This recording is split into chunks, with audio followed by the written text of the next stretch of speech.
Na mga boss, nalagay na natin siya nandyan na si Hantek 160 watts. Ang init na. Baba tayo, check natin kung magkano ilang watts yan talaga.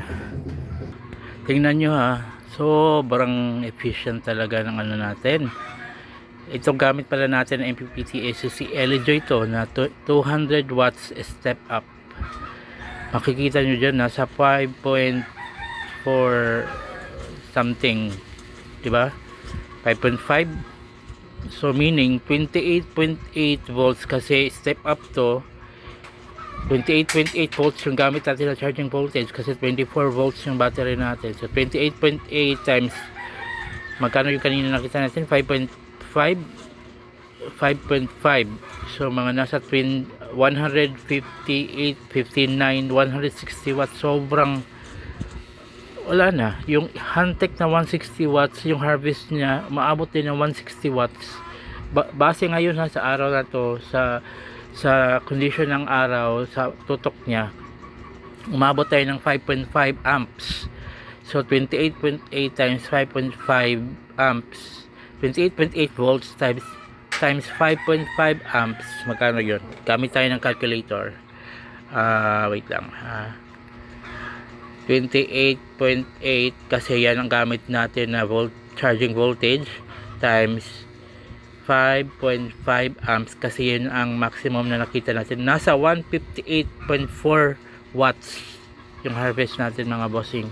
So sobrang efficient talaga ng ating Hantek 160 watts. So sa mga naghahanap dyan ng magandang klase na magandang klase na solar panel, ito na kunin nyo. Lagay ko dyan sa baba or kung saang post ko man to ma-post itong video natin, kung saan shop ko siya nabili. Sobrang mura lang, naka-sale siya, nasa 2,000 lang yata or 1,900, mga ganun lang, 1,900 to 2,200, ganun lang siya naka-sale. So mga bossing, huwag na kayong magpatumpik-tumpik pa, check out nyo na mga boss. Nalagay na natin siya nandyan na si Hantek 160 watts. Ang init na. Baba tayo, check natin kung magkano ilang watts yan talaga.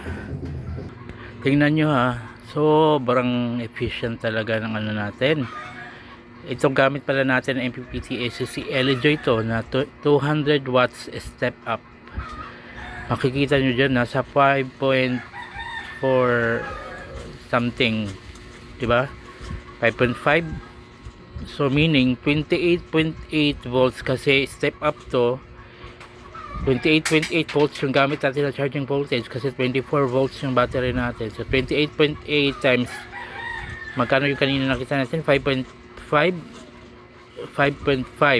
so mga nasa 158, 59, 160 watts. Sobrang wala na, yung Hantek na 160 watts yung harvest niya, maabot din ng 160 watts.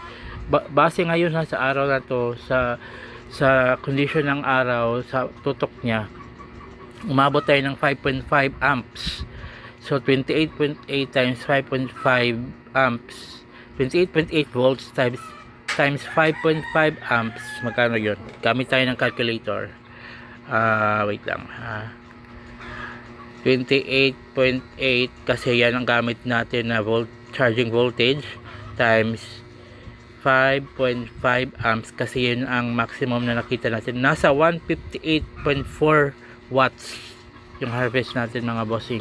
So sobrang efficient talaga ng ating Hantek 160 watts. So sa mga naghahanap dyan ng magandang klase na magandang klase na solar panel, ito na kunin nyo. Lagay ko dyan sa baba or kung saang post ko man to ma-post itong video natin, kung saan shop ko siya nabili. Sobrang mura lang, naka-sale siya, nasa 2,000 lang yata or 1,900, mga ganun lang, 1,900 to 2,200, ganun lang siya naka-sale. So mga bossing, huwag na kayong magpatumpik-tumpik pa, check out nyo na.